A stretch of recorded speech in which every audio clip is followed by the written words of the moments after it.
Seeing how my last video got some pretty great feedback and the scarcity of W220 videos on YouTube, I decided to become the change I wanted to see. So, the W220 S-Class. Without a doubt, the most hated S-Class in Mercedes history. But does it deserve that reputation? Let's find out.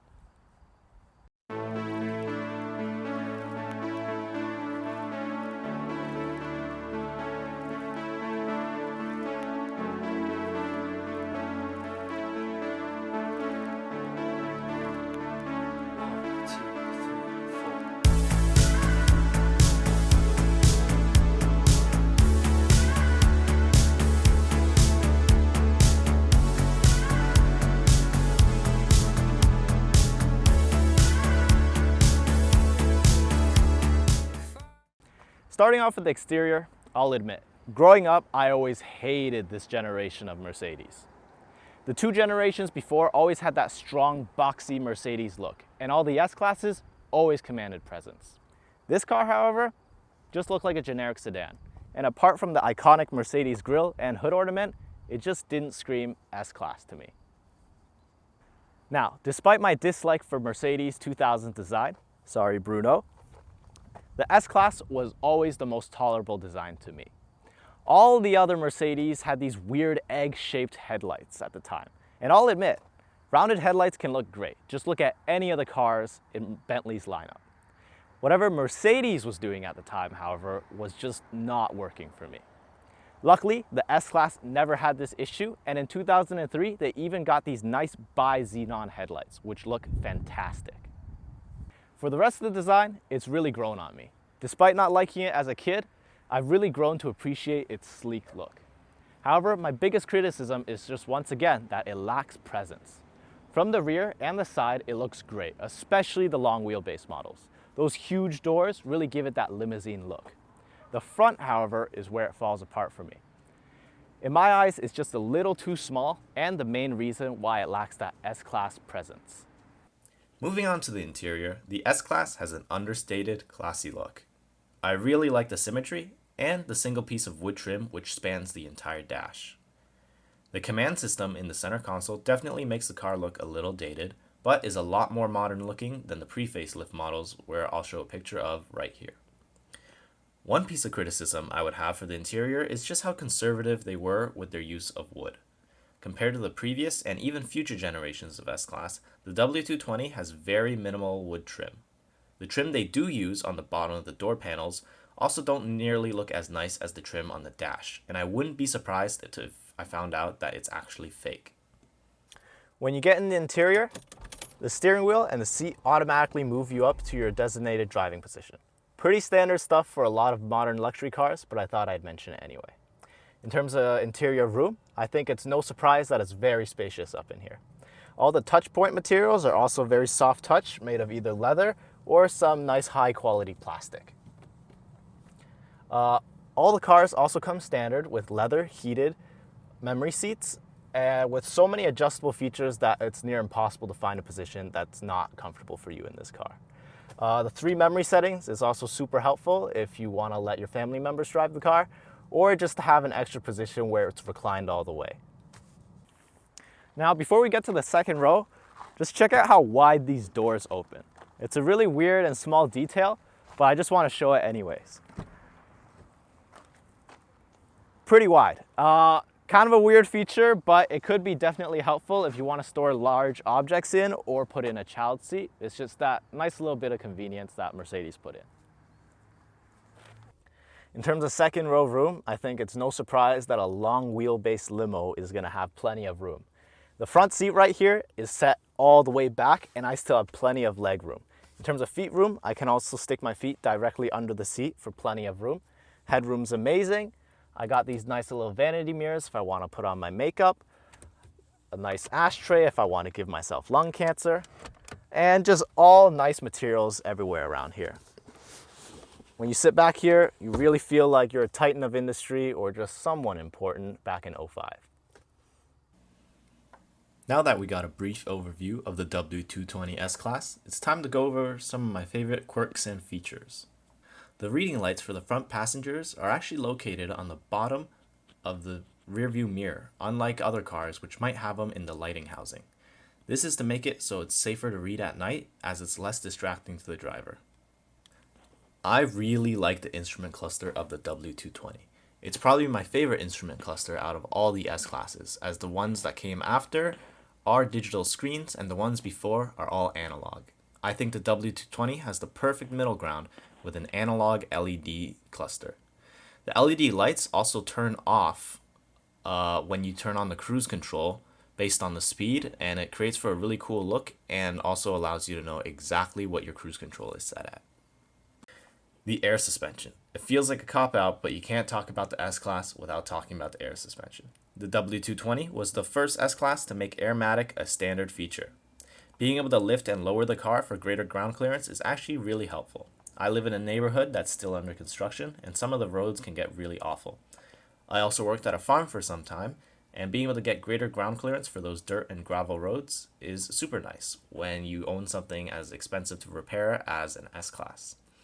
Obviously, air suspension also really smooths out the ride and makes you feel like you're riding on a cloud, and is overall just a very neat feature. The service position of the car's hood. Now, the S-Class hood at first opens to a respectable height, like most cars. But like all Mercedes of this era and the previous era, it has this thing called the service position, which really helps out the mechanics. You just gotta lift up these two things on both sides. Hopefully I can get it on the first try. Hey, that low? Okay, so you do the left one before the right one. And it opens all the way up to 90 degrees. So if you are a Mercedes technician or mechanic, you are living the life. You can bend over any side and work on the engine bay without having this get in your way. Every single model year of production, soft closed doors came as an option. Because anybody who's rich enough to afford one of these is too rich to close any doors by themselves. Now, I'll admit, when I first got this thing, I thought soft closed doors was probably one of the dumbest features you could get for a car. Like, why in the world would I need this? It's just something stupid that would break. Luckily, all four of these on my car still work, and let me tell you, you don't know what you need until you have it. Because ever since I got in this car, I have never closed a door with full force. Like, it's the stupidest thing, but every time I get in this car, I just lightly close the door and I let it do it itself. Like, it's weird, but like, you gotta have this feature and you'll understand what I'm talking about. It's true luxury. The key fob. Now, this isn't something that's only centric to the S-Class key fob, because this actually was on my C230 key fob too, which was a whole generation before. But I just like how easy it is to detach the ring from the key fob. So if you like to keep your house keys, your mailbox keys, or any other keys you have with your car keys, it's really convenient, because if you want to go for a walk around the neighborhood or just anywhere without your car and you don't want to carry around this whole clunky thing in your pocket, you easily detach it and just take the keys with you. Also, this is convenient if you drive home and you're about to park the car in the garage, but a family member, say, needs the keys to the house. You can easily take it off the keys, give it to them, and you can still park your car in the garage or head wherever you need to head without turning the car off. Now that we've talked about some of its cool quirks and features, it's time to mention some of the annoying things about the W220 S-Class. First off, its size. Feels weird to be complaining about it, but the thing is massive. Nearly all of the models sold in North America came in long wheelbase, whether they had the rear seat package or not. And the thing is absolutely massive in terms of how long it is. The car is actually longer than my mom's GMC Acadia, which is a 3-row SUV capable of sitting up to 7 or 8 people. In comparison, this is just a 5-seater with relatively small trunk space, and it is just as long. This makes it very difficult to do parallel parking and also just overall parking in an urban environment. These window switches.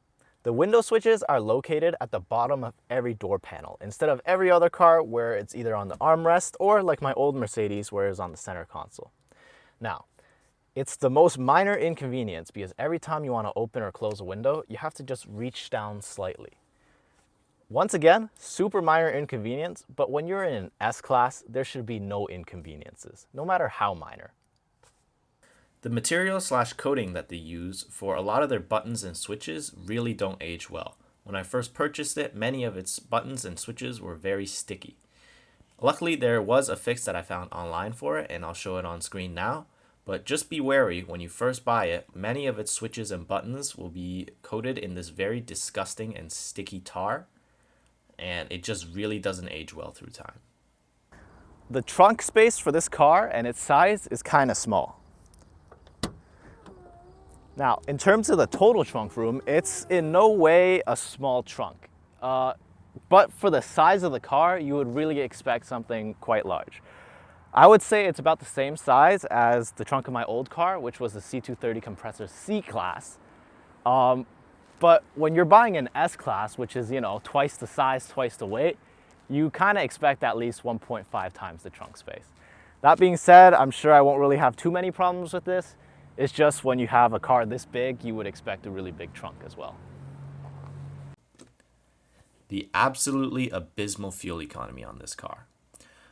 I know it's kind of unfair comparison to compare it to the car that I had before, since it was just a small supercharged 4-cylinder, but damn, this car is thirsty. It's got an 88-liter tank, which is great, but also necessary as the gas mileage I get on this is pretty awful in suburban driving. On the highway, it's pretty good, but the thing gets worse gas mileage than my mom's GMC SUV, and considering that this is the smallest engine choice this car came with in Canada, it's pretty insane. One piece of plastic trim on the top of the door panels feels very cheap. This is a very small piece, however, it is the place that you would put your knee on as you're driving, and it will creak. For a 6-figure car, this is a little ridiculous. Like a river flows surely to the sea. All right, so driving the W202, what is it like? Unfortunately, I do not have a cameraman today, so if the camera's really shaky or in a bad angle, sorry. So what is it like to drive? Well, the W202, to explain it in one word, actually no, I was gonna say smooth, but that's just way too cliche. But it is very, very smooth. I've had this car for about 2.5, almost 3 months now. I wanted to get this video out earlier so I can really record all my first impressions of it, because obviously I was upgrading big time from a C230 compressor, which was rusted out, to this like flawless, oh my god, it's shaking. Hopefully it's better. To this near flawless W220 S-Class, right? So in terms of what it's like to drive, all I can really compare it to was my last daily driver of 2 years, which was that C230 compressor. And this thing is just so smooth. Every single part of the car feels like it has just, like, all the joints have just been lubed up and buttered and everything. From the throttle to the steering to just anything. It's so quiet in this car compared to the old one. It's not impeccably quiet like a lot of modern luxury cars with all their sound deadening Bose technology, stuff like that. But it does have double pane glass. And I'm sure it went through a lot of wind tunnel testing and acoustics and all that as well.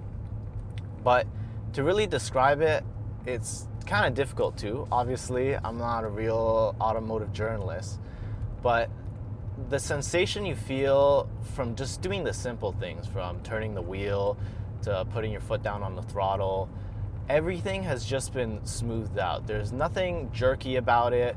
There's nothing that just doesn't feel right. Everything just feels smooth and easy. It's not effortless like a Rolls-Royce where maybe you would be able to turn the wheel with your pinky, because it still has some heft to it, but it is just smooth and refined. Like, that's the only way I can describe it. It's refined. The power delivery on this car is so smooth, like so smooth. The power feels very linear. This V8, it's not made for power. It's just, it feels like it's made for smoothness, right? It's got enough power to get you going, but it's not really here to to win any races, what you do feel is how smooth and how linear it is, and it makes for a great and super relaxing driving experience. One thing about the S430 though is that I think it is just a little bit underpowered. But I almost want to retract that, because I almost also want to say that it is just the perfect amount of power. I guess my expectations for a flagship luxury car is that it's got to have some big power up front, so if you really need to hustle, you can. And it does, this 4.3 liter V8 is pretty potent, especially considering that I upgraded from supercharged inline 4. But I think for the overall weight and heft of this car, it might just be just a little bit too little. Just a little.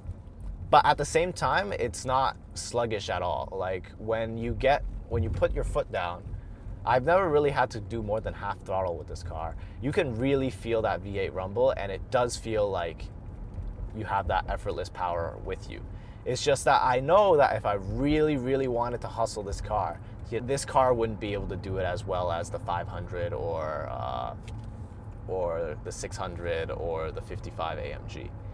This 5-speed, at first, I thought maybe it just needed a transmission fluid change, which is why I did it.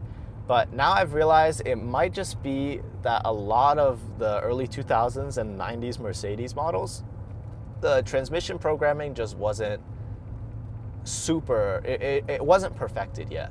So while this transmission shifts so smoothly that like you can't even feel the shifts most of the time, when you, let's say, are going about 50 or 70 and then you let off the throttle and then you come back on the power, I feel like 1 every 10 times it has a little bit of a kick, and that's just not a very relaxing thing to have. It's the most minor and minuscule kick, but obviously, like I said, when you're driving an S-Class, you expect perfection, and that is not perfection. The sound system in this car. The sound system in this car is killer. It's got the Bose audio system, and I think it's like 15 or 18 speakers. You'd have to Google it, but it is probably the best sound system, or one of the best sound systems I've heard in any car. I've heard the Meridian sound system in the Land Rover Discovery, the LR4, and I would say this one is up to par, or maybe even slightly better. But yeah, for sure, the bass in this is killer. The sound is super crisp, and everything about it is just amazing. One thing to mention, this car has 2 different transmission settings and 3 different suspension settings. The transmission settings, for some reason, on my car, they don't work, so I'm stuck in comfort, but I'm okay with that, because why would I want an S-Class in sport mode? But the strange thing is that the 3 different suspension settings for this aromatic suspension are convenience or comfort, and then there's 2 different sports settings. 2 different sports settings for this 2-ton S-Class. Why in the world would you need 2 different suspension settings for sportiness in an S-Class? This I will never understand. I have tried it once or twice, and yeah, it does definitely firm up the suspension. It reduces body roll and, you know, gives a sportier driving feel. But when you're in this limousine, like, nothing feels sporty, you know? I'm sure that even if I got myself the S55 AMG, while the acceleration would be sporty, under no circumstances would throwing around this 2-ton limo feel like a sporty experience, you know? Some of you guys might be wondering, why did I buy this car? And to tell you the truth, it's because I just really needed my priorities when I decided that I was gonna buy this car, not necessarily this car, but this model of a car for my next car, was it had to be a nice highway cruiser. Because during first year university, I was driving my C230 mostly on the highway. I was going between Waterloo and Oakville and Markham almost every single week. So having a nice highway cruiser was definitely something that I wanted. now that I've bought this thing and it is the highway cruiser and completely just downs fuel in the suburbs and the urban environments, it's kind of not the best fit because there's a pandemic. I don't have to go over to Waterloo for my school anymore. I don't need to go to Oakville. I'm just really staying in Markham. So in the end, it didn't really pan out being like, now that I bought it and the pandemic hit, it's not necessarily the car that fits the pandemic.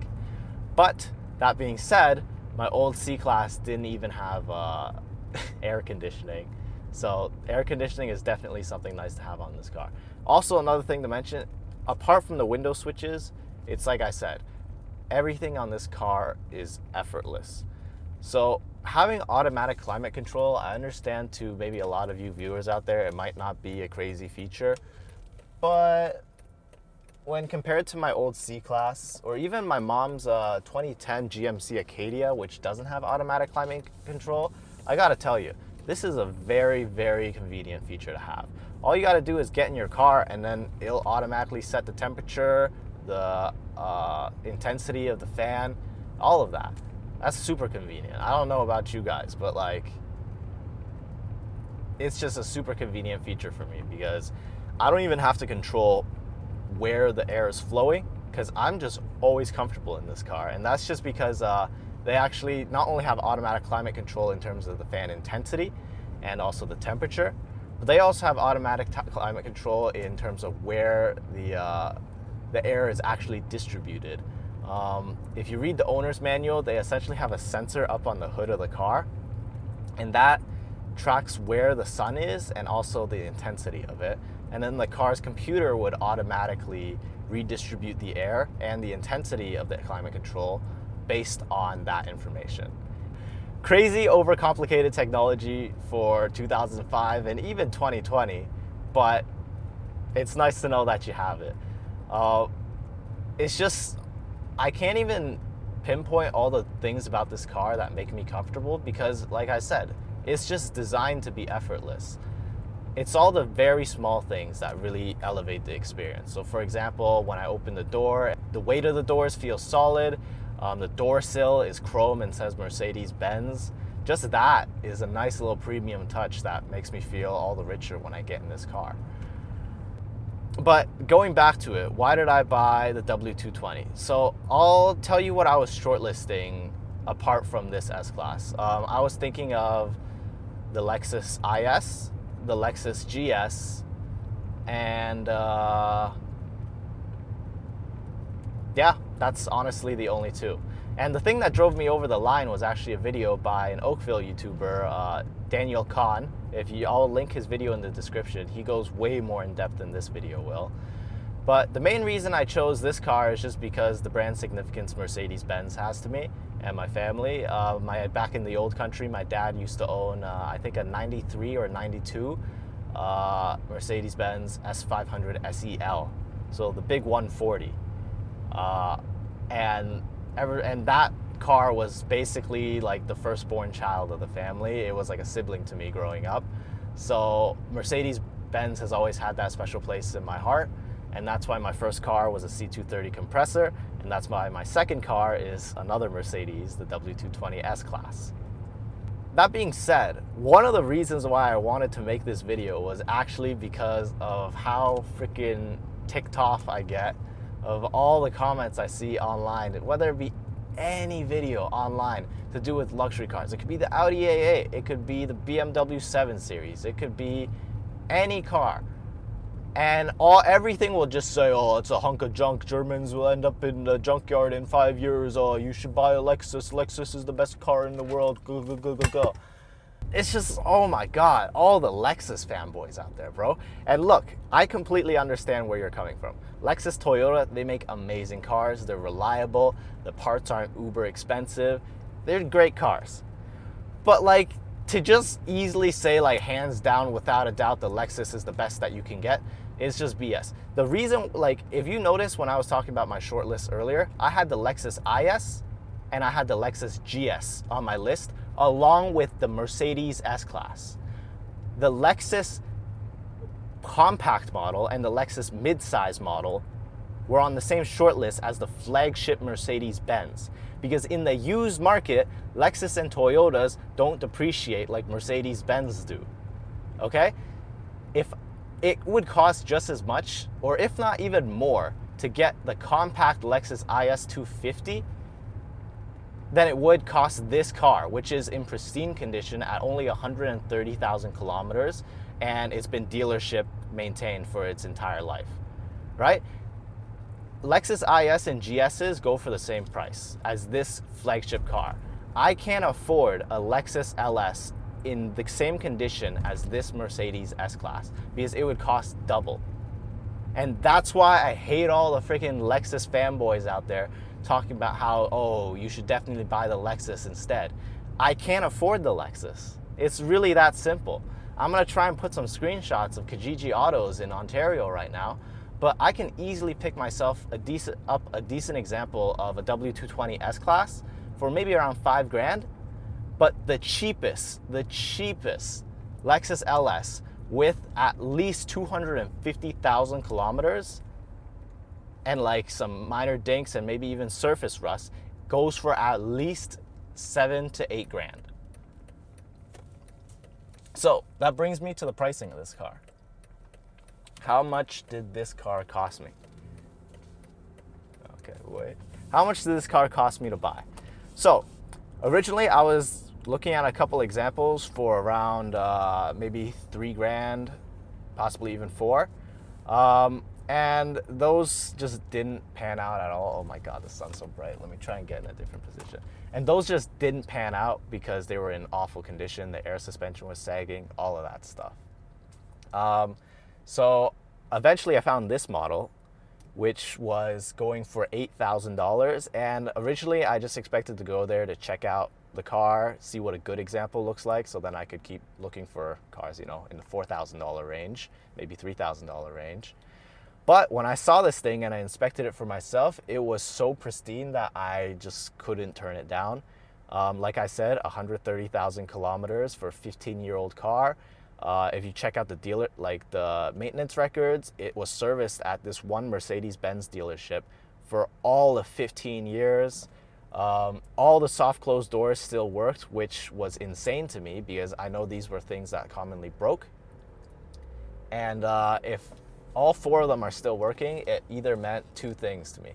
Either one, they broke and then the owner decided to fix them, which is rare because who needs to fix a soft closed door? It's a super expensive fix for not even that important of a feature. Or the owner was just so careful with it that they never broke in the first place. Both of those options are pretty great owners to buy your car from. So that's why I ended up buying this thing, and I brought it down to about 6.9K. And because the guy I bought it from also had a dealer's license, I didn't have to pay a cent of tax on it either. So 6.9K for the car. And then I'll admit, since this car to me is more of an investment and I'm hoping to drive it for the next 4 years, I did spend a good amount extra on other things as well. So for example, I spent $800 on the S600, or as I like to call them, the Maybach rims and winter tires for those rims. I spent $400 getting the transmission fluid and filter changed. Yeah, I know I could probably do it myself, but like I just didn't want to touch it.